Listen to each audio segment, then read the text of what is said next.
Barcelona তাদের প্রাক মৌসুমের প্রস্তুতি চমৎকারভাবেই শেষ করেছে। এশিয়ার সফল প্রাক মৌসুম পর্বের পর এবার স্পেনে অনুষ্ঠিত ওয়ান গ্যাম্পা ট্রফিতে কোমোর বিরুদ্ধে ৫-০ গোলে রোমাঞ্চকর জয় নিয়েছেন কাতালান ক্লাবটি। কোচ হান্সি ফ্লিকের নেতৃত্বে বার্সেলোনার শতভাগ জয়ের প্রসঙ্গে প্রাক মৌসুম শেষ করেছে, যা তাদের আগামী মৌসুমের জন্য বড় আত্মবিশ্বাস বয়ে আনবে। ম্যাচের শুরু থেকে দু দলই আক্রমণে দৃঢ় মনোযোগ দেখিয়েছে। প্রথম ১৫ মিনিটে গোলের সুযোগ পেয়ে দুই দলই তা কাজে লাগাতে পারেনি, কিন্তু ২০ মিনিটে ম্যাচের গতিপথ পুরোপুরি বদলে যায়।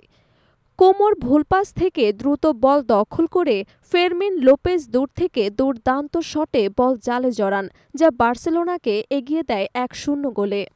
৩৫ মিনিটে ফেরমিন আবারও একবার দলের হয়ে জাদু দেখান। ফ্রেঙ্কি ডি ইংয়ের দ্রুত কাটব্যাক পাস পেয়ে বক্সের বাইরে থেকে তিনি বলকে গোলকিপারের উপরের কোণায় পাঠান, যা দলের দ্বিতীয় গোল হিসেবে রেকর্ড হয়। মাত্র ২ মিনিট পর ফেরমিনের অ্যাসিস্টে মার্কাস রাফিনিয়ারের কাছে বল পাস করেন এবং রাফিনিয়া সহজেই গোল করেন। ৪২ মিনিটে রাফিয়া প্রতিপক্ষের কাছ থেকে বল ছিনিয়ে নিয়ে ইয়ামালের কাছে দেন। ইয়ামাল খালি পোস্টে বল ঠেলে স্কোর ৪-০ করেন। বিরতির আগে র্যাশফোর্ডের কাছে ৫-০ করার সুযোগ ছিল, কিন্তু তিনি খালি পোস্টে গোল করতে ব্যর্থ হন। দ্বিতীয়ার্ধের শুরুতেই মাত্র ৪ মিনিটের মাথায় ইয়ামাল তার স্বাক্ষর ট্রেডমার্ক শটে নিচের কোণায় বল পাঠিয়ে ৫-০ করেন। এরপর ফেরান তরেস একটি গোলের সুযোগ মিস করেন। ম্যাচের ৬০ মিনিটের পর বার্সেলোনা কিছুটা চাপ কমিয়ে দেয়, যদিও কোমো কিছু সুযোগ তৈরি করলেও তারা কার্যকর হুমকি সৃষ্টি করতে পারেনি।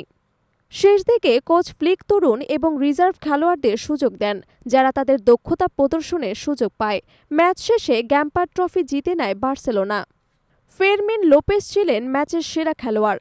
তার খেলোয়াড়ি মান এবং প্রতিভা স্পষ্ট, এবং তিনি প্রমাণ করেছেন যে দানি ওলমোর মতো তারকা খেলোয়াড়দের সঙ্গে প্রতিযোগিতায় তিনি শীর্ষে উঠে আসতে পারেন। রবার্ট লেভানডোভস্কির অনুপস্থিতিতে মার্কাস র্যাশফোর্ড স্ট্রাইকারের ভূমিকায় মাঠে নামেন, যদিও গোল মিস করেন। তবে রাফিনিয়ার জন্য দেয়া তার অসাধারণ অ্যাসিস্ট ছিল ম্যাচের সেরা মুহূর্তগুলোর একটি। গোলকিপার হুয়ান গার্সিয়া ম্যাচের শুরুতে কয়েকটি গুরুত্বপূর্ণ সেভ করেন, যদিও পরবর্তী সময়ে তাকে ঠিক তেমন কঠিন পরীক্ষায় পড়তে হয়নি। বার্সেলোনা প্রাক মৌসুমের ৪ ম্যাচ খেলেছে এবং ৪টিতেই জয় পেয়েছে। এ যেন তাদের শক্তি এবং দলের প্রস্তুতির সুনিশ্চিত ইঙ্গিত। আগামী শনিবার লা লিগার প্রথম ম্যাচে মায়োকার মাঠে নামবেন। অন্যদিকে কোমো তাদের মৌসুম শুরু করবে কোপা ইতালিয়ার ম্যাচ দিয়ে।